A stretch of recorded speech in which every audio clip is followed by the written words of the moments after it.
Good evening, everybody. If we could please rise for the pledge. I pledge allegiance to the flag of the United States of America and to the republic for which it stands, one nation, under God, indivisible, with liberty and justice for all. Please take notice of the exits. There's one behind us, there's one behind you over there, and there's one behind you over on the other side. I'd like to welcome you to the January 25th Town Board meeting. Clerk, can we get a roll call? Yes. Councilman Cypress? Here. Councilman Larka? Here. Councilwoman Lewis? Here. Councilman Mazzata? Here. Supervisor Durante? Here. I'd like to make a motion to come out of executive session. Do I get an aye? Second. Just say all in favor. All in favor? Aye. Aye. Thank you, guys. I'd like to make a motion to open the public hearing for Twin Oaks Ventures, special permit for Equestrian Center at 189 Brewster Hill Road. Second. Thank you. Roll call. All in favor. All in favor? Aye. Aye.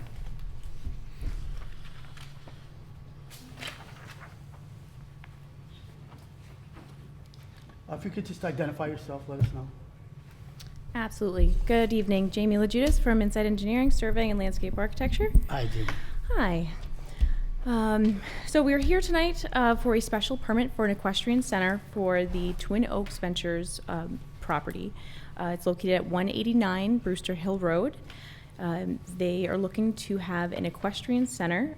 It is a private equestrian center in that it's not open to the public. It's just for their business only.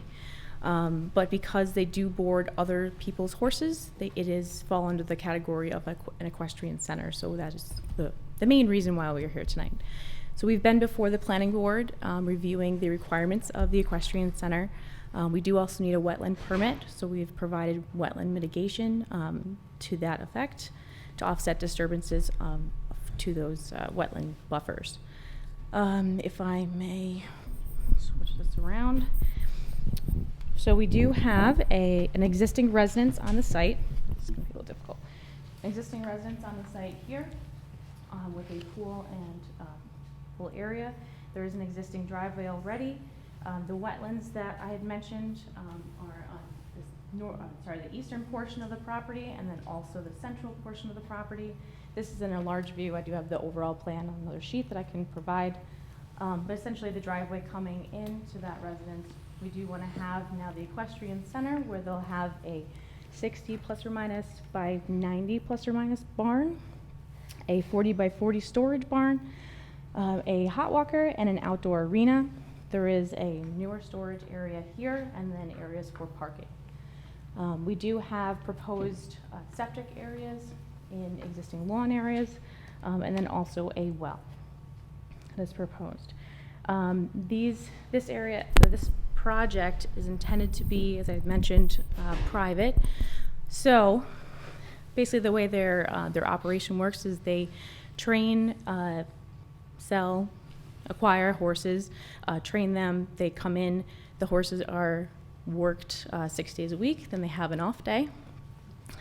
When they have an off day, they're essentially turned out into the pastures where they can relax, essentially, but this is not intended for them to go out and feed or graze on the paddock areas. Not to say that they're not going to, but grain and hay will be brought in on site on a regular basis, and then the newer storage will be rolled off or taken out on the roll-off dumpster weekly. We meet all of the setbacks that are required for the equestrian center, and we're currently before the health department and the DEP for those approvals. Okay. Thanks, Jamie. I can show you pictures of the barns if you wanted to see them. Sure. Yeah.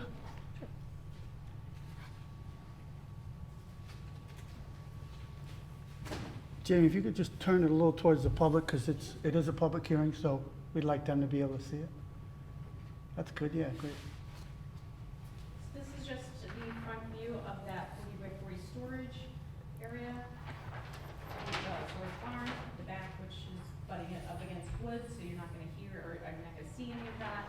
And then some images of what the barn itself will look like as far as materials and color schemes go. Other barn, main barn. Jamie, sorry to interrupt, turn the mic. It helps out a little bit, thanks. Sorry. Gotta get that portable mic. So we have the main barn itself, which has 3 areas where the architecture comes out, which are these 3 areas here, with the stables in the front and the sides, with the doors on the either end. And we have the floor plan itself, which shows the stalls in the middle, with the different tack rooms, the washrooms, then a couple lounge areas in the middle. I know you probably said this 80 times. How many stalls are actually going to be there? So total, we're looking for 32 stalls on site between the existing barn and the proposed. Jamie, quick question. There won't be any public events. Correct. This, right? Okay. thank Correct. So you. no public events, no public PA systems, very minimal lighting just for security, and it will be turned off as the horses are brought into the barn and put to rest for the night. Okay. Jamie, if I could ask, I know the public always has questions about the manure Mhm. mitigation, if you could just do just a quick overview. Yes. So as part of the code requirement, the manure storage has to be more than 200 feet from any property line, and then also out of any setbacks or controlled areas for wetlands. So the only area for those is this very small window. So we have that centrally located on the site, away from any property lines itself, and basically easily available for trucks to be able to come in, grab the roll-off dumpster, and then bring it out. So it'll be removed weekly, or as needed, and if it needs to be done more so. And any of the manure or the materials that are in it are mixed in with the hay and the bedding, so that helps to keep the smell or odors down. Thank you. Yes. Anybody else? Okay, so since it's a public hearing, if there's anybody from the public that would like to step up to the microphone and speak, we'd appreciate that. Come. This topic or something else? No, on this. You could speak later on another topic if you'd like. Okay?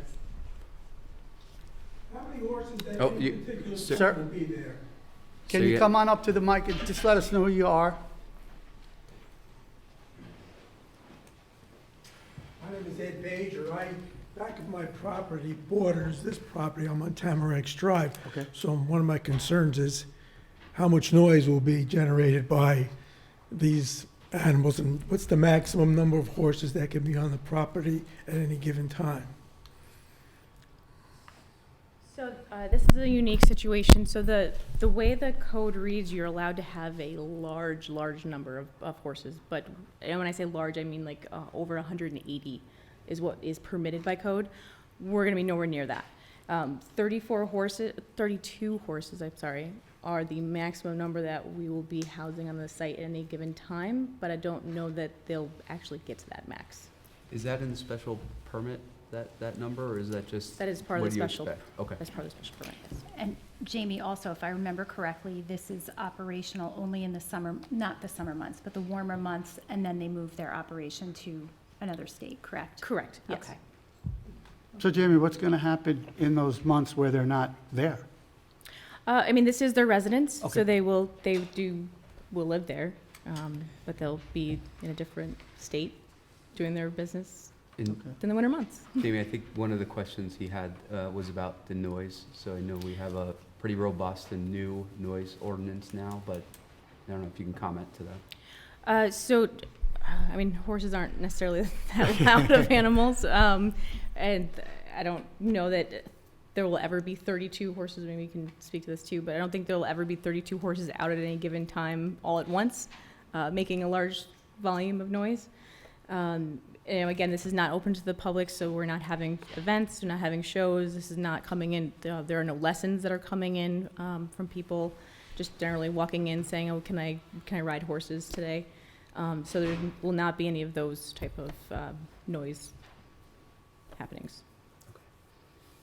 Anyone else from the public? Board, you guys are okay? All set? I'm All good. right, I'll make a motion to close the public hearing, to leave it open for a 5-day written comment. All in favor? Aye. Second. All in favor. Aye. Who's second? I did. Thank you, Jamie. Just put Eric. I think you're all set, right?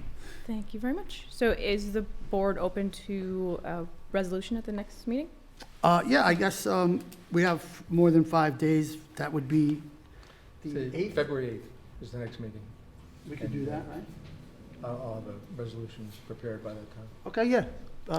February 8th. Fantastic. Yes.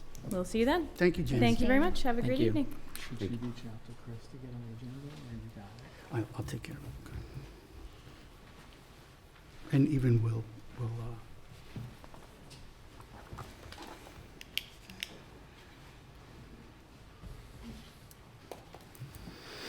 Okay, I'd like to make a motion to go into the work session. Do I get an aye? Who was second? A second? Second. All in favor? Aye. So our work session is with Everblue Lakes. They did some intensive work and analysis from the Tenetta Lake. So this is John Tucci. Do we have to do anything to turn that on? Did it not come on? John, you set up Oh, with never the... mind. Just had to wake up. Good evening, boy. John Tucci, Everblue Lakes. Hey, John. Go ahead to proceed. Yes. Okay. So we were engaged by the town to study the watershed around the lake to see the level of pollutants, really fertilizers, nothing toxic or anything like that, but the level of fertilizers that are making it to the lake that spur weed and algae growth in the lake. And we were also did a water quality study through the season to assess the degree to which the lake itself has been overloaded and impaired with these nutrients. So we've delivered 2 reports to the town, one on the watershed findings that we had. That resulted in 2 projects that are nearly completed, but we didn't get to full completion just because of weather, and we will be getting those completed, on 2 drainages that we've improved as a result of the watershed study.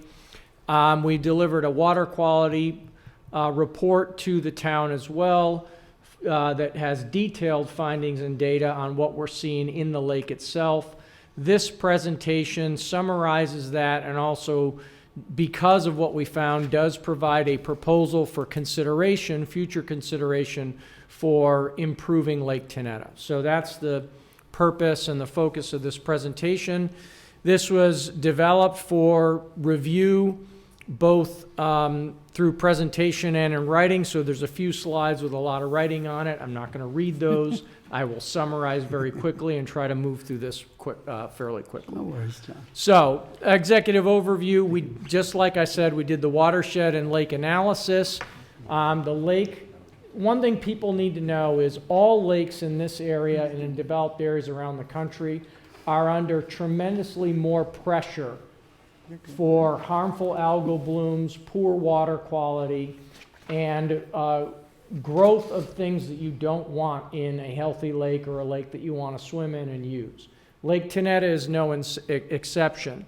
And in fact, one of the things that has kept Lake Tenetta better than many of the lakes in the area is that prior to our studying the situation with the lake, and as a result of our study, it is clear that this town has done a better job than most in handling the stormwater around the lake and either cleaning it or keeping it away from the lake so that those pollutants can't enter the lake. But we did find a couple of drains that could use improvement. We found 3, and the town immediately jumped on the top 2 to actually spend some money and do something about it. So that's to the town's credit. Unfortunately, when you think about impaired lakes, you have to not only look at what's coming into the lakes today, but you have to look at the state of the lake itself as a result of years and years of accumulated watershed loading. So we did that, and in fact, the data on the in-lake water testing shows that the lake is suffering from being overfed with these nutrients and fertilizers, and as we saw this summer, very susceptible to harmful algal blooms, overgrowth of weeds that you don't want taking over the lake. And so there is room to do some work on the lake itself. Now, we delivered a fairly detailed report. This one slide kind of tells the whole story. So in June, we came out and sampled the water quality of the lake. And in June, you had good oxygen. You had good oxygen levels in the lake, getting a little bit run down toward the bottom. And your phosphorus, which is the key fertilizer that drives weed and algae growth, was pretty low and under control. By the second trip to the lake, however, oxygen levels dropped at the bottom to below, well, basically zero, which is below the level that you want to maintain in a lake to prevent the fertilizers that are stuck at the bottom of the lake from releasing up into the water. So when a lake runs out of oxygen at the bottom, all of that muck and compost that's at the bottom can release the phosphorus or fertilizer that's in it up into the water where it's now available to feed algae. And so you can see oxygen down, phosphorus way up, particularly at the bottom. This gray line is the level of phosphorus at the bottom. And you can see that then starts to bring up the phosphorus levels in the middle of the water column and eventually even at the surface. And all through from kind of this period in July through the end of the season, the lake was experiencing some pretty severe blue-green algae blooms. So this is what's telling you that we need to maybe look at what's going on in the lake as well as continuing to work on the watershed. Make sense? Okay. The other factor that we look at is how fertile is the soil at the bottom of a lake. A lake is a lot like a farm field, except it's got water on top.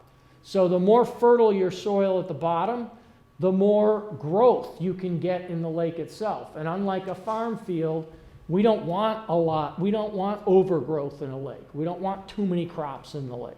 So the more fertile the bottom, the more likely you're going to have more weeds than you want and more algae than you want in the lake. And so we measure the fertility of the lake bottom sediments.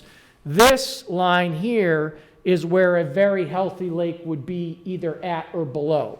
10% organic compost at the bottom of the lake.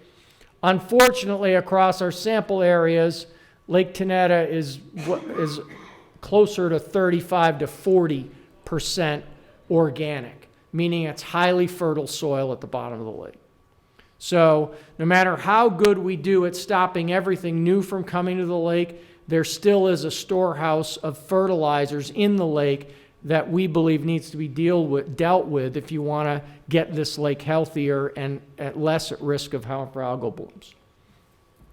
So we've developed a proposal. We know this is not budgeted, and we're not, this is not like your lake's not going to die if you do this tomorrow, but this is something that the town really should think about trying to figure out a way to do to improve the health of the lake and really make it an asset to the community versus risking that it's a lake that's going to be shut down for swimming for many summers, or every other summer or every summer as weather conditions dictate.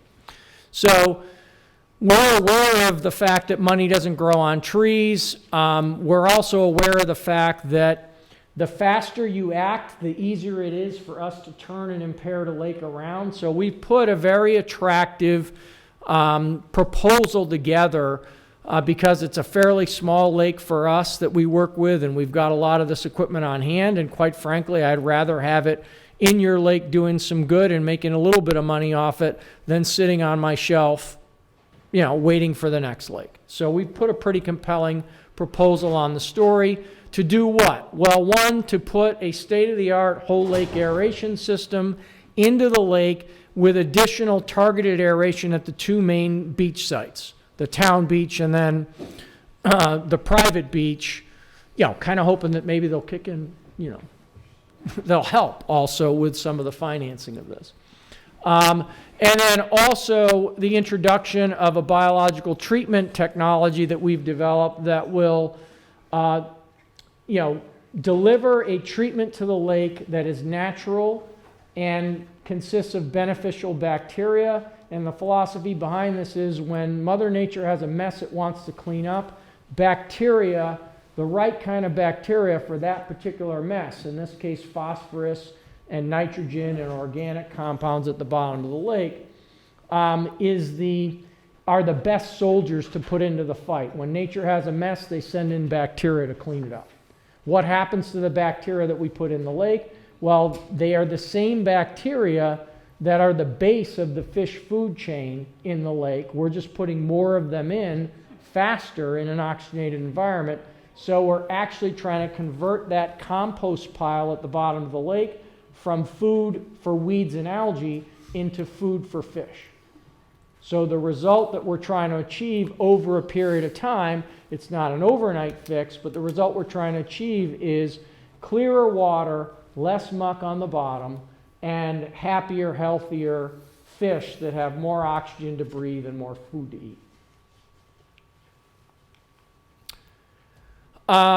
The program also includes a continuation of the annual water quality sampling, because if you don't measure it, we don't know if it's improving. So it would be kind of continuation of what you're doing with CSLAP and some of the additional monitoring that we did, like the sediment monitoring and the sampling at depth, which CSLAP doesn't always do. And they definitely don't do the sediment monitoring. So here's what this aeration system looks like. This is an example of this is the system. It's about a 4-foot high cabinet on shore, 4.5 foot by 2 feet wide. This is before we put a fence around this one, just to, kind of have it be out of the way and block whatever sound comes out of it. But they're generally quite quiet once we get them in these, the air compressor in these units sounds pretty much like a home dishwasher from about 20 feet away. So it's not a lot of noise.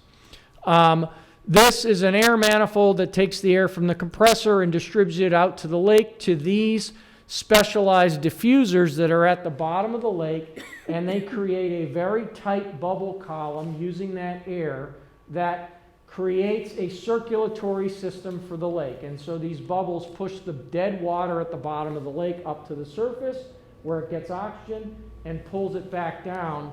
And basically you can think of this as a circulation system for your lake, that as it circulates the water, it oxygenates it at the surface and brings it back down. John, so air's getting pushed out into the lake. You're not pulling water up Correct. towards this thing. Okay. Right. Yes. And this is the layout. Everything, what's important about this is all these dots and things you see in the lake, everything's at the bottom. There's nothing at the surface. You'll see like a gentle rolling boil at the surface on a calm day, where you have these. On a windy day, you'll have to squint, or you might not even see what these things are doing out there. It's a pretty aggressive design. It will definitely aerate this lake and keep oxygen throughout this lake all the time at very high levels. John, can I ask so that's one compressor is feeding all of those diffusers? Yes. Okay. And that's kind of what we specialize in, is these scalable large lake aeration systems as opposed to kind of small backyard pond systems that if you try to use that technology, you'd have 10 compressors on the lake instead of 1. Okay. A quick question, sorry. What's the life of one of these compressors? Like, how long do they usually last? And do they require a lot of maintenance? Yeah, and we have maintenance built into our plan, both on a lease or a purchase basis. We expect to get at least 5 years out of them before they need any major service, and we're typically getting 7 to 10. Okay. What I thought was amazing when you sent me this, John, was your second point, that you're turning over the entire lake twice a day. Right. That's crazy. These bubbles, the small bubbles is the most efficient way to move a lot of water for low energy. This compressor will run at around 15 horsepower. So we can just use that little amount of energy to take a lake that's where the water's not moving below the surface much at all and get it into a dynamic aerated state.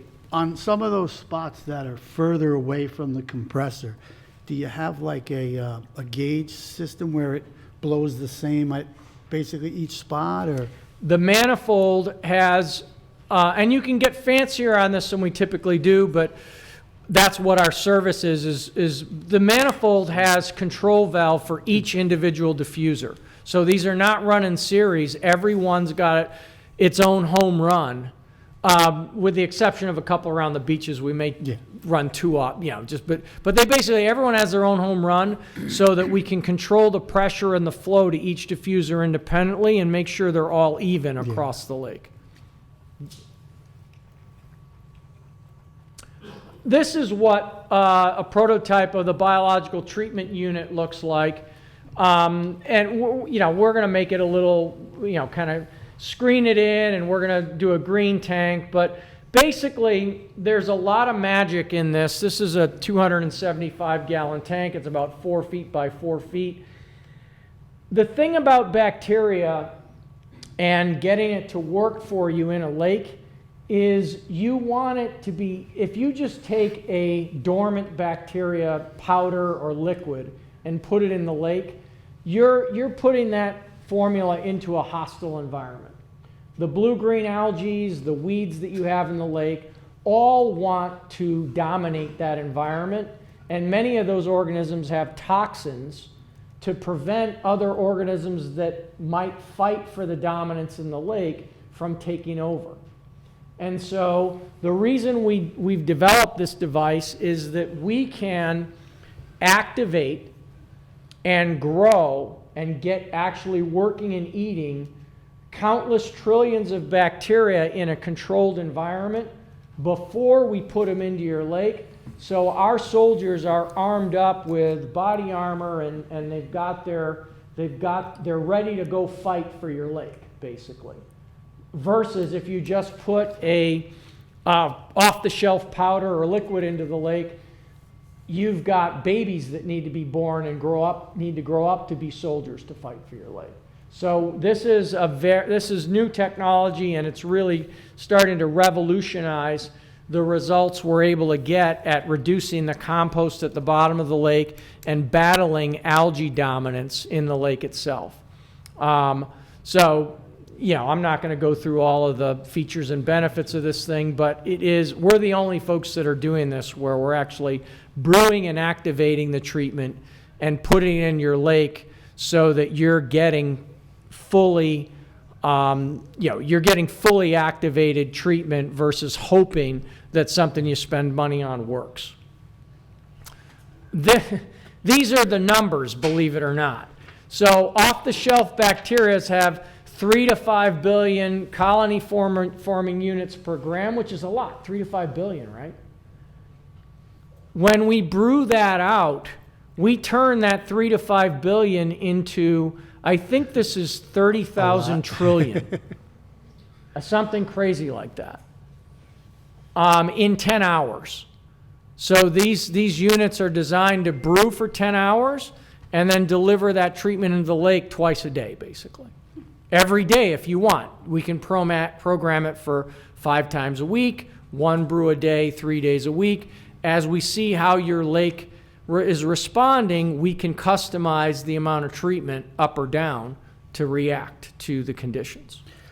So John, when the air circulates and it starts to kill this bacteria, does it, and like the growth, does it actually like just fall into the muck? Does it move around the lake? Do you know what I mean? The dead algae and the dead weeds? That it's actually starting to destroy? Yeah, well, that's a great question. So yes, basically anything that dies in the lake goes to the bottom. What we want to do is what we want to do is prevent most of all. So we want to get lakes to stay in the condition your lake was in June and keep it there so that you never get so much growth that you've got all this massive die-off that then either falls to the bottom or gets pushed around the water column and makes the lake look turbid or nasty looking. Yeah. So this is about trying to, and lakes can go through a bit of a healing crisis where it takes a year or two where the lake doesn't look perfect. It's improving, but it's not perfect, but it takes some time to get, for this treatment to really kick in and fully turn around the lake.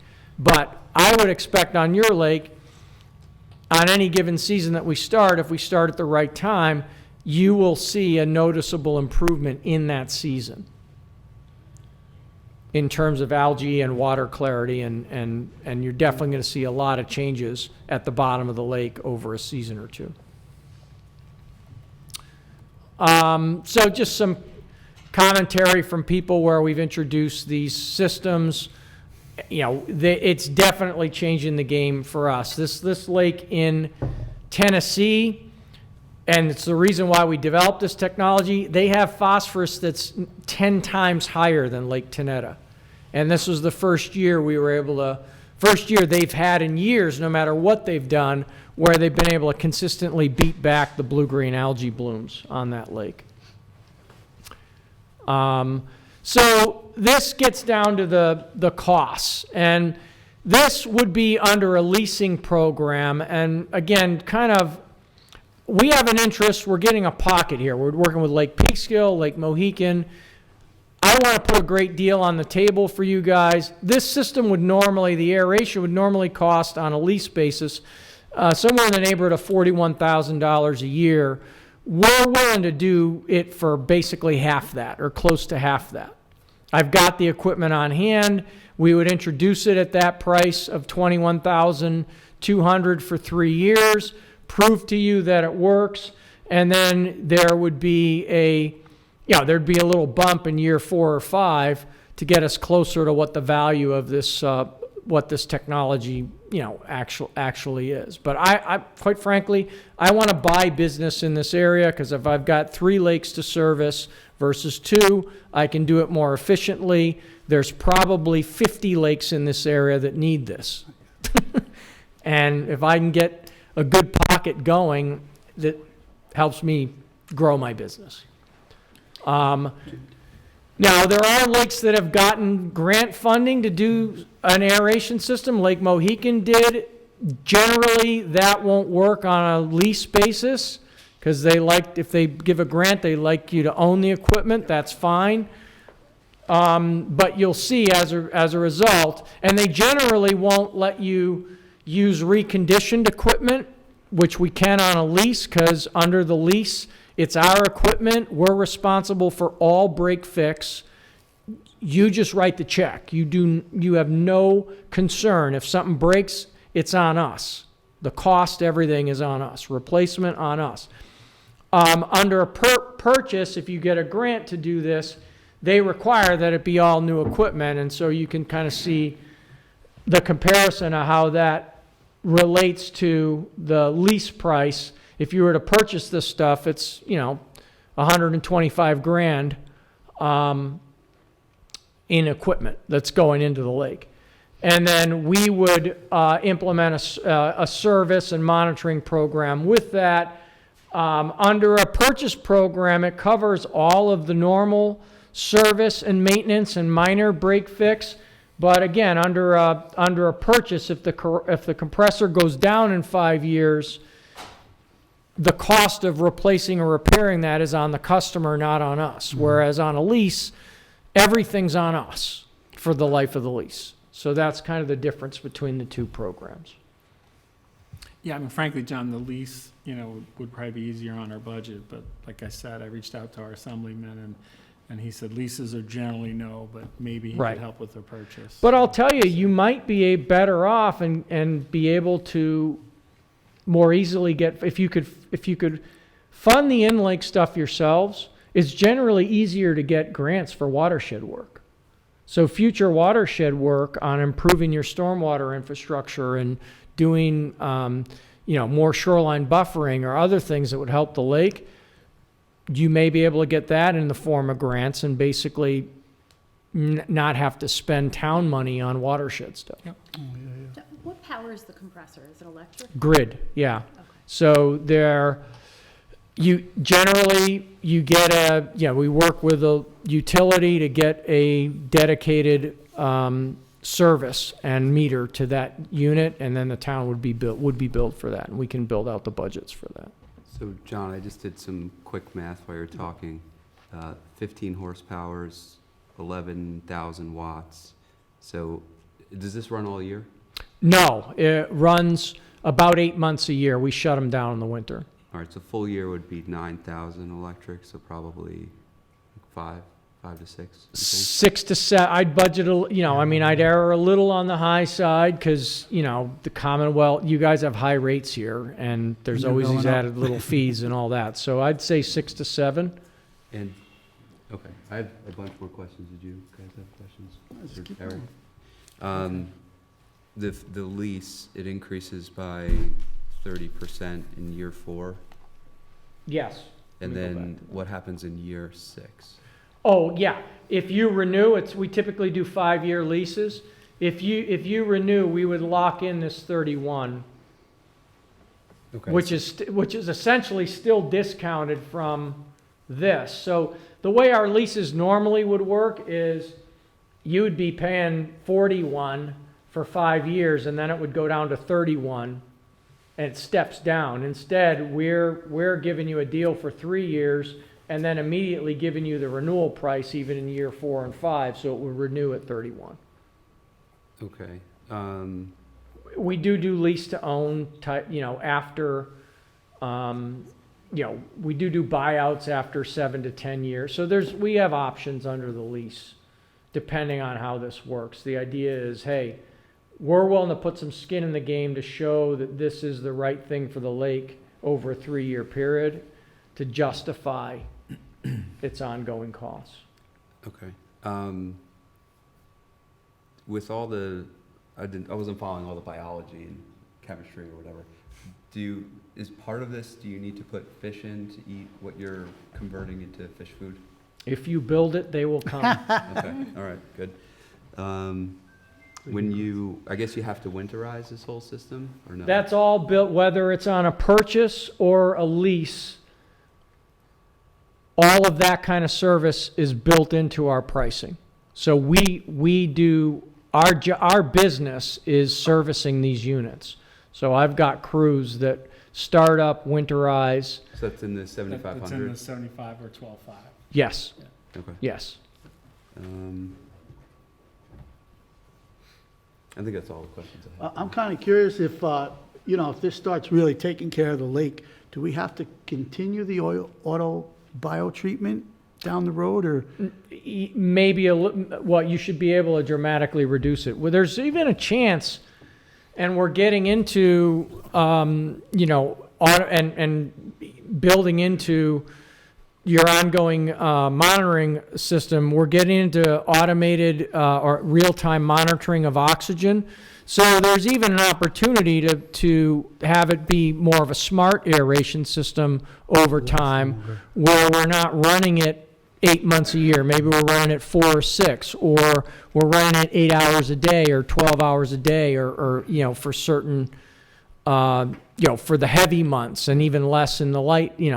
Basically, spring, once a lake gets balanced, aeration is less important in the spring and in the fall. You really typically need it in June, July, August, and sometimes into September, or sometimes it's July, August, and September. So as the lake improves, we would see being able to shorten the season. Okay. It's not a public hearing, but there's some. From the committee, Yep. the Town Lake Committee. I asked him. Okay. Do you guys have any other questions? I have one. Is there ever a point where the lake is healed? And there are other efforts that can be done afterwards? Just more, once you've healed it, maybe there's collectively we could do something environmentally around it to keep it from going back to where it was? Yes, it's all about the watershed. The challenge that we're seeing, though, is that there's been a literal sea change in the phosphorus pressure. I don't want to get into. There's been weather issues, let's just put it that way, where and climate change, quite frankly, that is making it much harder for our lakes to stay healthy with no help. So we hope to get the lake to the point where, by just continuing to work on the watershed, we can put this in-lake stuff out of business or dramatically reduce it. I can't promise you that, because it seems like every year it's getting harder and harder for lakes to stay healthy. So all of these wildfires that happened in Canada, guess what all that smoke had in it? Yeah, that's something. Phosphorus and nitrogen. We just had how many 6-inch rains did we have this fall? 3 to 6 inch rains in a matter of a few weeks, when maybe, 15 years ago they had maybe one of those every 5 years kind of thing. So, but the answer is the watershed. The more we can protect the new stuff from coming into the lake, as we clean up the lake itself, we hopefully can put the aeration system and the biosystem out of business. On that note, John, the work we did with the wastewater already, is there more that you think we should do if we go ahead with this, or where do we, I know we did the 2, but are there more that you feel we should do there? My answer to that would be, I think the data is, in a world of limited resources, I think the data is pointing you toward starting to do in-lake stuff. If you can't afford it, then yes, we can look at doing the next drain and the next drain in the meantime and see how much of an impact that has on the lake over the next couple of years. But if you can afford it, I think we got to attack the lake, because the oxygen data and the muck data tells me that even if you had nothing coming into the lake for the next 5 years, you've got 10, 15, 20 years worth of fertilizer to feed weed and algae in that lake. Thank you. So maybe to piggyback off their questions, and this may be controversial, the tree streets in that area has, I think, poor soils for septic systems. And so I just replaced my septic system with a tank that has aeration, and supposedly clear, clean water comes out of it. How big of an impact do you think septic systems are having on the lake, and is that something that we should look into for those communities as a recommendation, let's say, for now? Yes, because the challenge for your lake is the slopes around it. Mm-hmm. So gravity is not working in every lake is a low spot, but your lake is a severe low spot with a lot of high ground above it. So gravity is pushing whatever's in the leach fields down toward the lake, not at a rapid rate, but those leach fields have been delivering nutrients to the soil for decades. So those plumes are getting to the lake, and they're being resupplied every year. So absolutely, septic pump out ordinances are good ideas if you can put those through. We have it. Trying to find infrastructure money to do sewer or septic, to do big projects. If you can get federal money to get better sewering around the lake, is absolutely worth it. But in terms of, all of this is the right thing to do, but it all comes down to what you can afford to do. So in terms of getting a benefit to the lake the fastest, for the amount of money you're spending on this is going to get you there faster than if you could, spend the millions of dollars to put the sewers in tomorrow. You're still going to take 10, 15 years for that sewer to take effect. So it's a long-term strategy to work on that you should look for opportunities when the money from the state or the feds are available. Have your ducks in a row to be the community that gets chunk of that money to put sewers around the lake. That would be absolutely worth doing.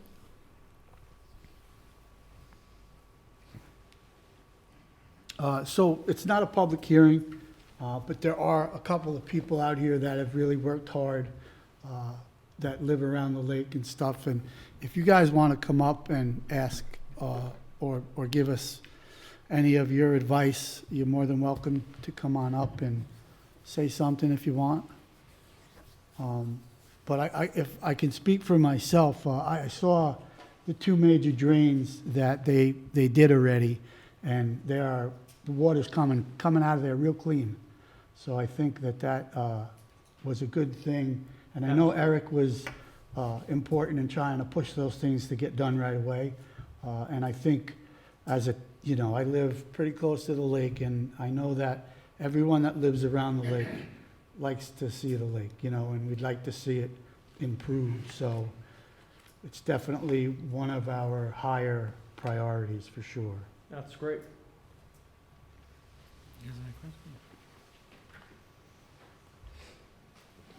Hello, John. Hi, I'm Mike Langley, and I'm from the Lake Committee.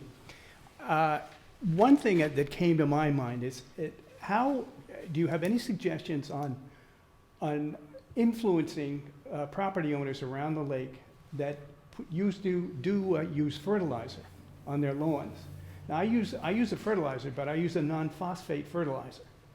But I know a lot of other people that don't, and that again gets run right into the lake. Also, how would you address the existent weeds in the lake now? Phragmites, cattails, for instance. Would you just remove them? Do you have any ideas as far as that's concerned? And that's probably about the only thing that I'm thinking of now. But the thing is that also, when you install the system itself to aerate the lake, how do you actually install each position that you're going to be using and keep it from damage, fishing, things like that that might obstruct them? So that's about the three things that I was thinking of right now. Yeah. Yep. Fertilizer, Phragmites, and installation. So on the fertilizers, every lake association needs to have education as part of their program. Some people will listen, some people won't.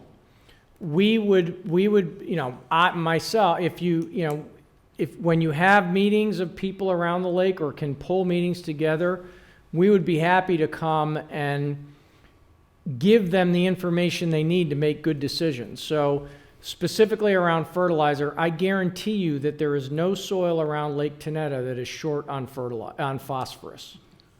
Your grass does not need any more phosphorus. So the no phosphorus fertilizers are perfectly good and no fertilizers is better than that, but the no phosphorus fertilizer, you're going to grow just as green a grass from that product as if you bought one with phosphorus in it. John, can I ask a question on that? Because you brought that up last time, and I went to Palmer Brothers and looked at their fertilizer, and it didn't have, is it phosphorus? Yep. And they said that they don't sell fertilizer in New York with phosphorus? That very well could be. Okay. That could be. I thought it was county by county, but it might be statewide now. Maybe it's Putnam. Okay. But yeah, so they could be, go ahead. Connecticut's close, though. Oh, Yeah. that's true. Yeah. And also, do you need me to get up again? Just for the video. The microphone, yeah. One other thing. That's okay. I'm drain number 3. And the thing is that my drain, that area is not as large as the other 2 drains, and it probably doesn't contribute as much as far as nutrients are concerned. However, I know that with my particular drain, other drains are draining into that area, and it's between my house and my neighbor's house. And there's going to be a fairly high volume stream that runs through the two, beside the 2 houses. Now, the ground around those drains is continuing to deteriorate. So the thing is that my question is there a possibility of obtaining some type of rock to reinforce the ground around that drain so that it won't continue to deteriorate and impact not only the nutrients, but the road?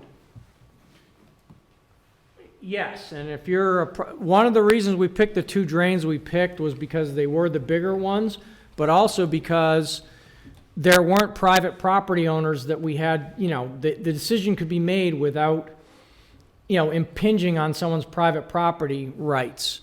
So if you have a drain that's a problem and you and your neighbor are willing to have some work done on it, and it is smaller than the 2 that we have, there are probably things we can do for probably next to no money, even significantly less than the first 2, to improve that runway. So we did identify yours, but we were kind of like, well, I won't put this one first because it's not as big and it runs all the way down between 2 houses, and we don't want to.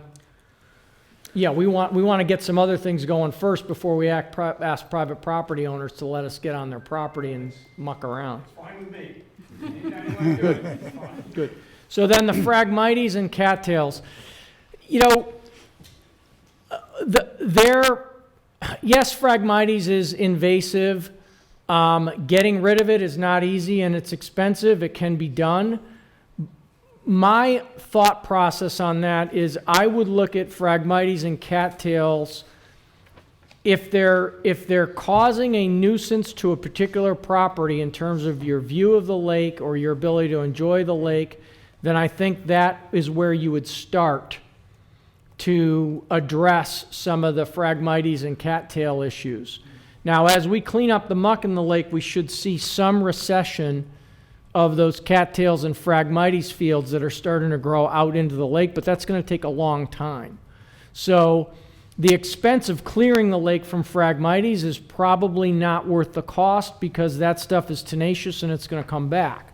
But getting it under control and trying to at least get it out of areas where it's really causing a nuisance to people may be possible. And there's ways to do that if you cut it below the water line. And then if you have to, once you cut it, you can dribble, with permit, you can dribble in targeted herbicides that'll get at the root. To do that across the lake, you probably don't have it's not going to help the lake enough to make it worth that expense. I'd rather so I think I've answered that. And then last on the installation, even under the purchase option, this equipment is very durable, so we have it on all sports lakes with 200 horsepower motors driving through 5 feet of water, and we get some line cuts and stuff like that. It's very easy to fix if it breaks, and on a lake like yours where it's a kayak lake, you're going to lose a lure. You're not going to hurt our equipment if you hook it with a fishing line. So, and if something gets dragged out of place or something does get minor like that, airline gets a puncture in it, that's the kind of stuff we fix for free under the service program. It takes us 5 minutes to do it. And if one of the pipes break in air is free, does the unit kind of tell you?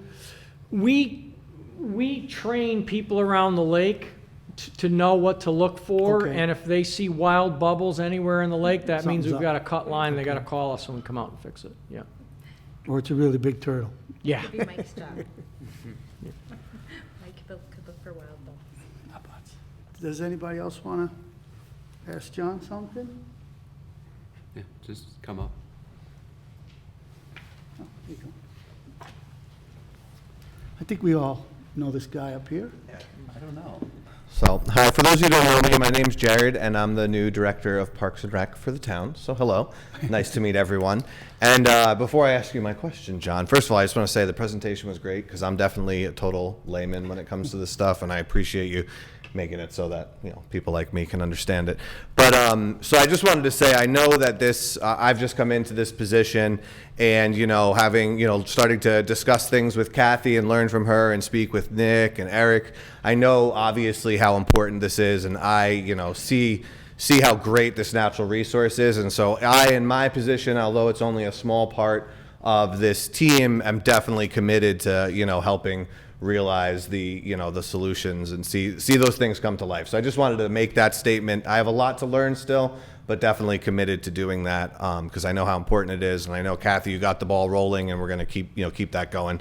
And I know Supervisor Durante definitely feels the same way.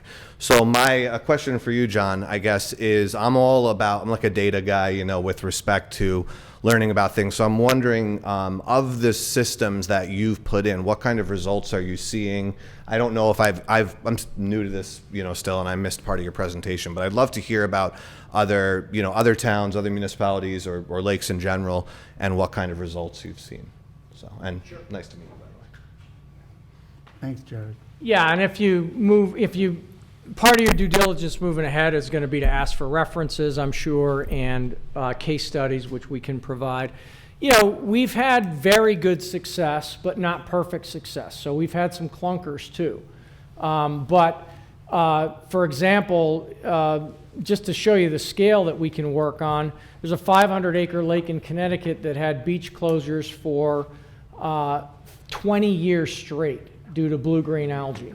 Sometimes it was for 3-4 weeks of the summer. Some summers it was nearly the entire summer. We implemented in 2020. The beaches were open all of 2020 for the first time in 20 years. 2021, we had a 2-week or so closure because that summer was the worst rain year they've had in 50 years. 22 and 23, we have, and I get some of my best marketing from the town's Facebook site. People are literally saying, this is the lake we remember from 30 years ago. We've never seen it we haven't seen it like this since I was a kid. So that's one example. We've got my lake in Michigan. We can show you, that was one of the ones we started with, so we've been doing it the longest. We can show you a depth map from 1969 that the Michigan DNR did to show how deep the lake was. We can show you another sonar-generated depth map in 2013 before we started that shows the lake 3 to 5 feet less deep across the entirety of the lake because it filled in with muck from dead plants and dead algae over from 1969 to 2013 and septics and everything else. And in 2021, and there was a gradual project, but it's most dramatic.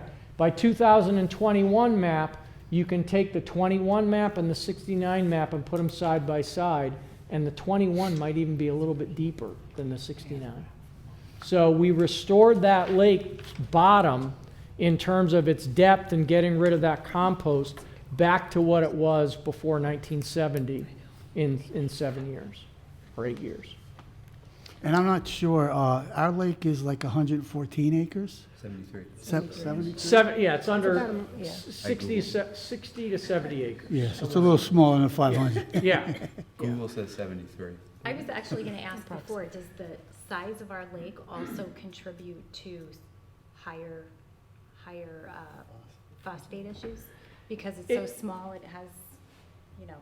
Yeah, I'd say that that's part of it. I think it's the slope. Oh, it is. Okay. You've got a relatively small lake with this giant mountain, that gets all kinds of water, and everything that comes down, it's just gravity, gravity.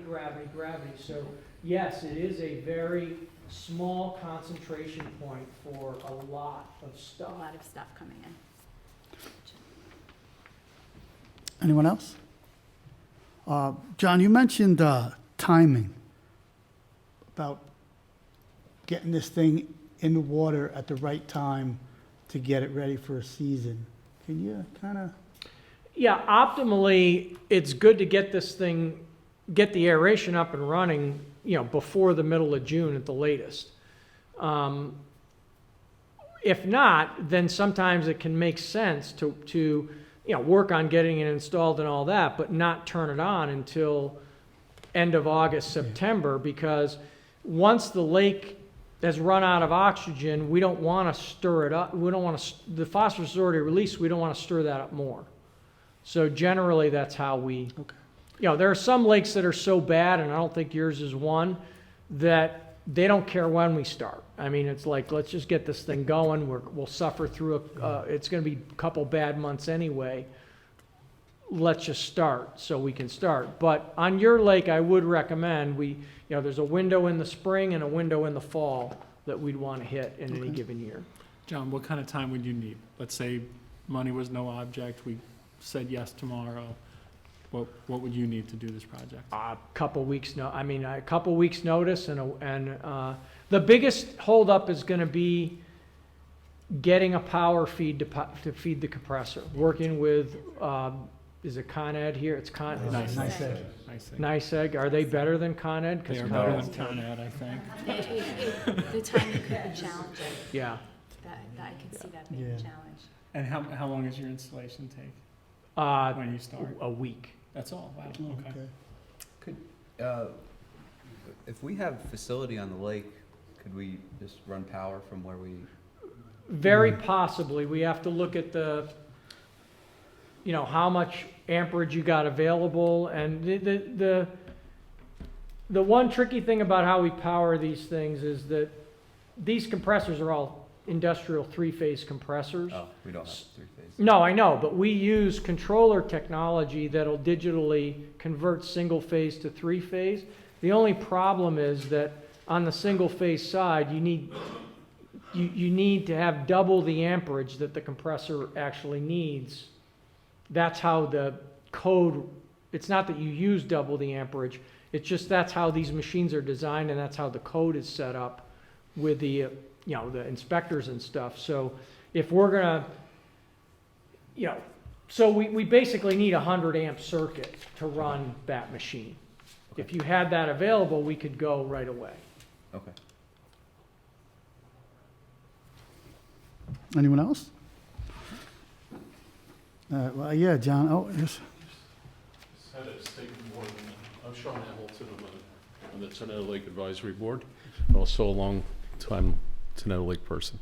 I was at my other Council of Industry meeting the night we had the Economic Development, Empire State Economic Development present to us, and one of the significant line items in their presentation was that there's a lot of watershed money available. I heard what you said about not wanting to buy it outright, but it might free us up to do some of this remediation. But there seems to be no shortage of money to hand out to watershed and Clean Water Act. So it might be some synergies there, and 200 amps doesn't seem to scare me with that facility you got at the end of the lake. So we might already have your plug.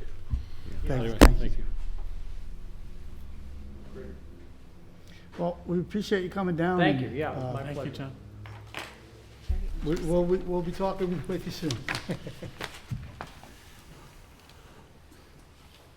Okay, make a motion to open the regular meeting. Do I get a second? Second. All in favor? Aye. I'd like to move to waive the reading of the correspondence. Second? I get all in favor? Aye. I'd like to make a motion to approve the voucher list. Second. Second. All in favor? Aye. I'd like to make a motion for setting the meeting dates and public hearings for February. Second. Do I need a second for that, or I just go into it? I think you have to read the whole thing. Okay. All meetings will be held at 1360 Route 22, Brewster, New York, at 7 p.m. unless otherwise noted. First meeting is Thursday, February 8th, 2024. Second meeting is Thursday, February 22nd, 2024. Second? Second. All in favor? Aye. I make a motion to set public hearing for MS Coors LLC special permit for Sodom Lane for February 8th, 2024. Do I get a second? Second. All in favor? Aye. Want me to go? Yes, please. This is a resolution for the Arch Restaurant LLC, 1292 Route 22, liquor license waiver of notice requirements. Now therefore be it resolved that the Town Board of the Town of Southeast hereby waives any and all rights it might have to substantive and procedural compliance with Section 64 of the Alcoholic Beverage Control Law regarding notice to the municipality in connection with the application of the Arch Restaurant LLC, 1292 Route 22, Brewster, New York, 10509, in connection with the proposed on-premises liquor license to be issued by the New York State Liquor Authority, and be it further resolved that the town clerk is hereby authorized and directed to forward a certified copy of this resolution to the New York State Liquor Authority, 80 South Swan Street, Suite 900, Albany, New York, 12210, and to Bruno V. Jaffrey Jr., Esquire, the attorney for the applicant forthwith. So moved. Can we get a roll call vote for that? Second. All in favor? With discussion? Does anybody need to discuss? No. All in favor? Aye. Aye. Aye. Our second resolution? This is a resolution authorizing the supervisor to execute an intermunicipal agreement with the Village of Brewster. Now therefore be it resolved, if the Village of Brewster shall agree that the town supervisor is hereby authorized to execute and deliver an intermunicipal agreement between the town of Southeast and the Village of Brewster for ice and snow removal at 1 Main Street and 67 Main Street in the Village of Brewster, in form and substance approved by the town attorney, in order to effectuate sharing of services and resources as set forth here and above, and be it further resolved that the actions heretofore taken by the supervisor in connection with this initiative are hereby ratified, confirmed, and approved nunc pro tunc, and be it further resolved that this resolution shall take effect immediately. Any discussion? Second for Oh, discussion. second for discussion? Second. I actually wanted to just say, I think what we talked to Jim about was plowing and shoveling. but It's in the with- contract. Yeah, but with speaking with Mike Burdick, plowing is going to be an issue. So I am gonna tell Jim that we need them to plow, and we'll do the shoveling. Well, that would be a different agreement, then, right? Would that be? We just changed the agreement, but it's interesting because Kathy indicated that we should get them to shovel because in Oh, the past vice they versa. haven't. And I'm surprised that Mike said that shoveling, that plowing would be something that we would undertake. So was I, but I think he's just so jammed up that to get into the village to take care of. Well, that's what I'm saying, so it would be, so it's gonna be plowing for those two areas, but you're saying not shovel? No, we would shovel. Jared said he would shovel, and the only problem, and the reason I'm kind of with him, is because they're not shoveling before 9 o'clock in the morning, those guys. So we need people getting into 1 Main, and if it's not shoveled. Did you want to make comments? Am I correct in that assumption?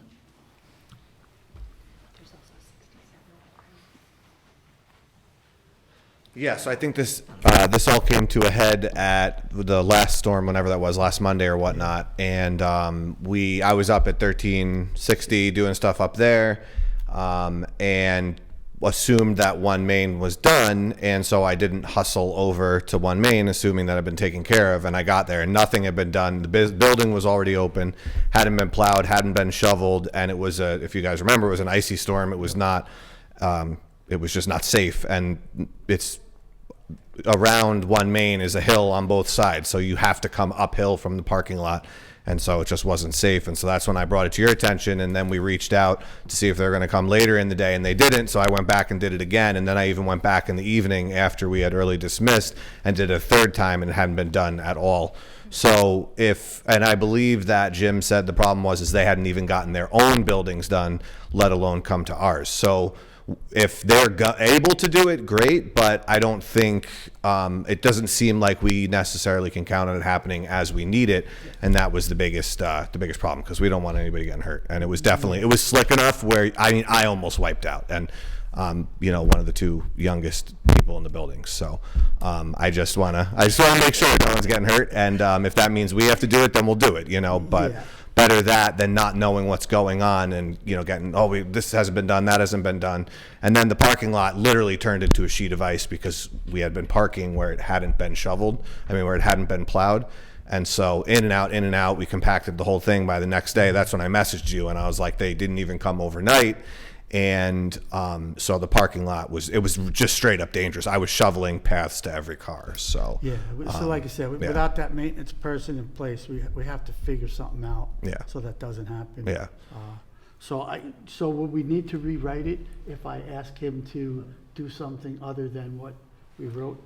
Do we need to set? Yeah, well, we need to rewrite the IMA. We don't have to redo this. Yeah, this is okay. resolution. Okay. But But I'll speak to him tomorrow then. Yeah, I think that's probably a good idea. Yeah. We can hammer out the details. It's just a matter of making it work. Thanks. Keep in mind that we also have to shovel in front of 67 Main Street Yes. to all the sidewalks. Yep. In the library. Like you said, he's young, The he's library's not our good. responsibility. No, not the least. Do we table this, or do we? No, you're voting on Resolved. authorizing him to sign an Yeah. IMA for plowing and shoveling. Okay, got So it. it's, and the content is up to me.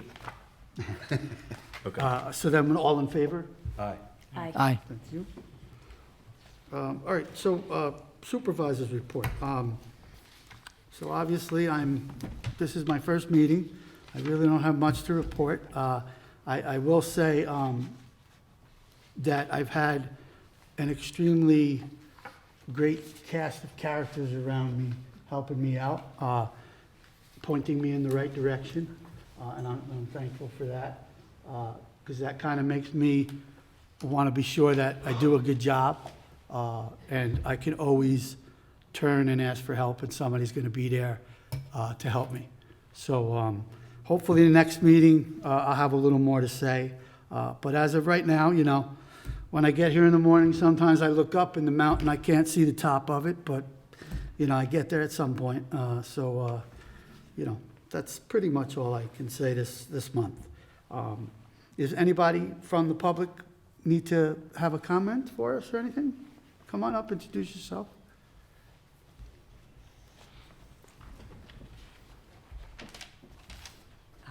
Okay, good evening.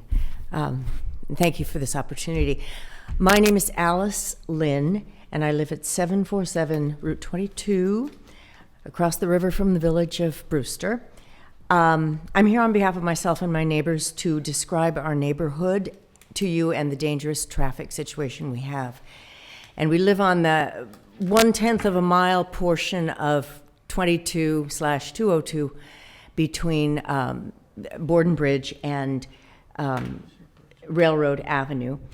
And we're a neighborhood. We're 19 houses fronting the highway. We live next door to each other. We're not off the highway, up roads on big properties hidden away.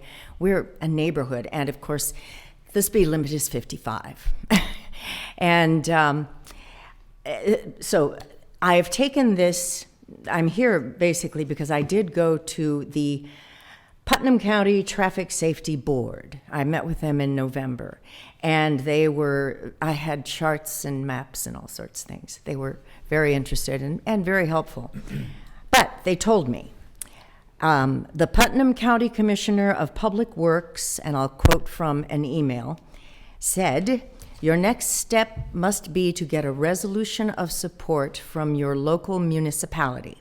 Basically, that you need support from the town of Southeast for the New York State Department of Transportation to be able to do a study to make the appropriate changes." So that's why I'm here tonight. I probably don't have to, I mean, there's no sidewalks, there's no street lights, there's no shoulder even to walk on, and everybody walks because it'd be silly. You're trapped. You can't leave your house without a car unless you walk. And kids, men, women, elderly, everyone walks, and they walk to Borden Bridge or down to the footbridge at Turk Hill Road to access Brewster and buses and trains and businesses and groceries. And it's just not safe. As a matter of fact, I tell the kids to cut into my driveway and walk along inside my yard to give them a brief, few blocks, or a block maybe, a block's worth of no traffic. So anyway, that's what I proposed, and it sounds like if I do have the support from you, hopefully that makes sense to you. I just said, they wrote me this, and I said, great, what is that? Mm-hmm. And they came back with this and told me to go to you. So here I am. I don't really need to say much more about the hazard and whatnot. We're basically in Southeast. We're not Brewster, though that's our address. we're county, we're on a state highway and US highway. 22 is New York, and 202 for that portion is US. And also, we know that from Borden Bridge north, for a quarter of a mile up to Argonne Road, and which is opposite the entrance to 684, it's 30 miles an hour. And you go south and you enter Croton Falls, and it's 30 miles an hour. You enter Somers, it's 30 miles an hour, and for that portion, and then speed up again. Where does it turn, is it 35 like by Reed Farms? Is that where it goes down, or further? I was curious, not that it matters. but- No, Reed Farm, up there, it's 55. all the way It's, past there?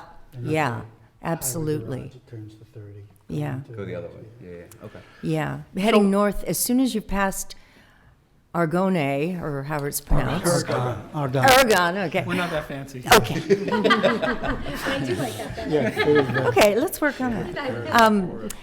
I'm surprised the 30 doesn't last up to Star Ridge, where there's the other entrance, and a brand new pizza parlor, come on. You know, and yes, that one section from Borden Bridge up to Argonne has sidewalks, and it's got it all, and streetlights and everything. So can I ask you a question? I'm not trying to be a wise guy, but we're definitely going to confer to Will to see what we can do for you. But you. what would your goal be? Just to knock down that speed limit? Sidewalks would be, speed limit first. There's a 2-foot sidewalk there. It's called a guardrail. Yes, and we've got that brand new crossing light Yep. at Turk Hill. It's gorgeous, it's fantastic, but you have to go through the danger to get there to use it. I ride my bike down there and hop on Yeah. sidewalks across the street. Well, whenever I come out, when I cross the footbridge, you cross the footbridge, and right there on the left is my yard. So I just cut in. I just That's see why that house. I know exactly what house you're at. It's a great That's house. why I tell the kids to walk through there.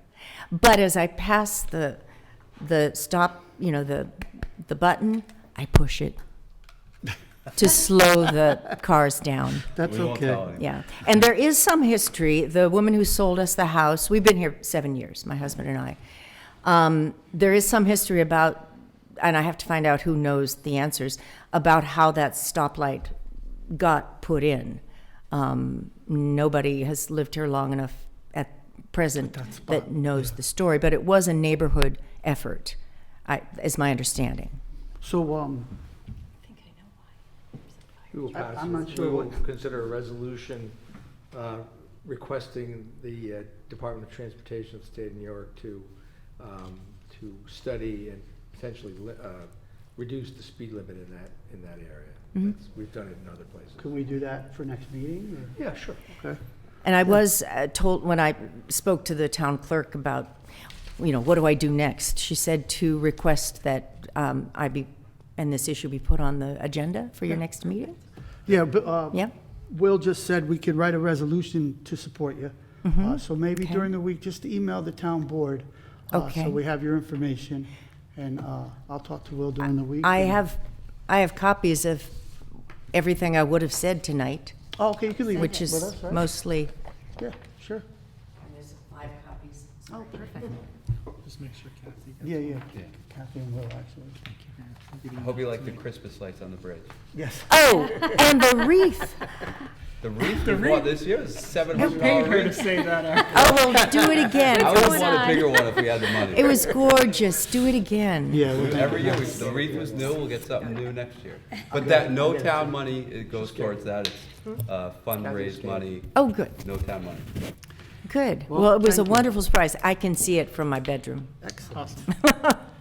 Well, thank Okay. you for coming down. We Yeah. appreciate it. Thank you We'll talk to you again. very much. And now you have this information, which it doesn't have my email on it. So Why don't you email us? I will email, you said, Town board. Town at board. Southeast. Yep. There's a Go on the link- website, it'll be There's a link there. on the website. If To you go on, request. There's a contact information point. Yes, good. I'll do it right away. Thank you. Great, thank you. Thank you. Does anybody else from the public have any comments? I'll make a motion to close the meeting. Second. All in favor? Aye. Town board comment? Town board comment, but I don't have any, so you're okay. Yes. Who was the Thank you for second? coming.